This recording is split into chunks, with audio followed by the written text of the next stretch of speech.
Hey, how's it going? Michael here. I just wanted to respond to a question that I got a couple days ago when I asked, what are some of your biggest struggles when you are trying to get to the next level of fitness? I just finished my own workout and I'm doing this in the bathroom because it has great lighting and I'm really proud of this. But, sorry, so the question is, how do you overcome workout boredom?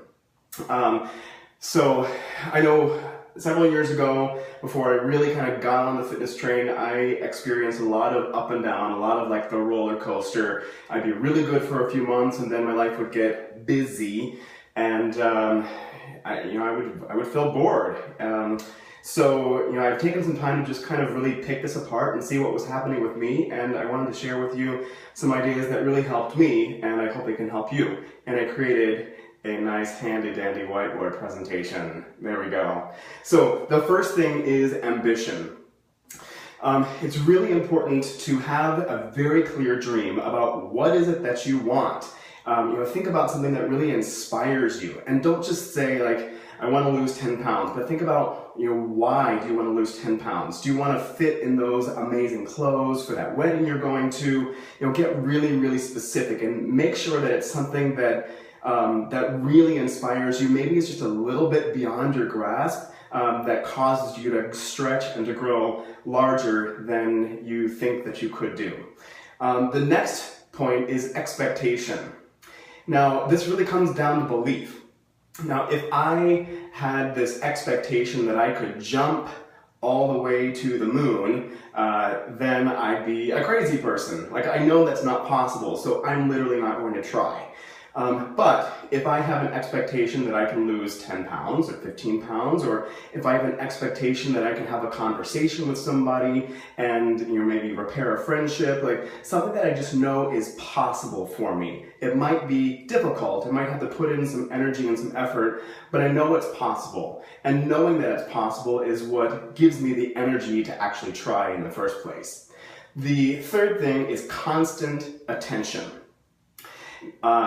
Some people might think of this as obsession, and I totally got that. It seemed to me in the beginning when I was really kind of focused on this, I get kind of one-track minded, and I felt a little bit obsessed for a while. But then when I started to see results and I started to get some momentum, I was able to kind of balance my life out a little bit. But just like a rocket ship, when it takes off from the Earth, I didn't realize I was going to use so many space metaphors, but when it takes off from the Earth, it uses, I don't know what the percentage is, but it uses like 90% of its fuel in the first few minutes. And then once it gets out of the Earth's gravitational pull, or from the strongest part of it, then it doesn't have to use as much fuel. So that's what constant attention is for us in the beginning of undertaking any endeavor. It takes a lot of energy and attention in the very beginning, and then then you get your momentum, you get your stride, and it's so much easier. Coupled with constant attention, constant effort is super important. There's a really interesting thing that happens when we think about something a lot, but we don't do it.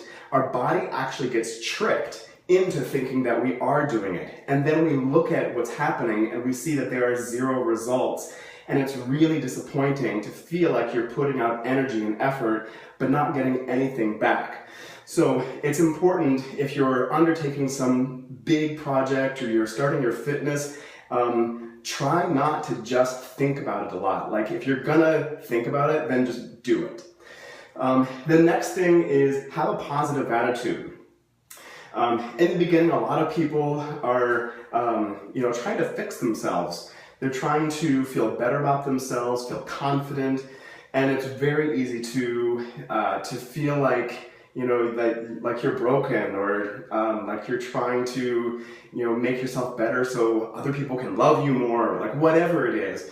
And yeah, that's very real in the very beginning, but it's really important to, as soon as possible, instead of try to run from something, try to run toward something else. Try to run toward how amazing you feel when you feed yourself well. When you get outside and you just feel that rush of energy and endorphins from moving. Really get attached and kind of be a junkie of feeling good. And then the final thing is environment. Ooh. you. It's super important to surround yourself with people who are moving in the same direction as you, because you're not going to feel like you want to be on 100% of the time. And it's going to be the people around you that inspire you and keep you going.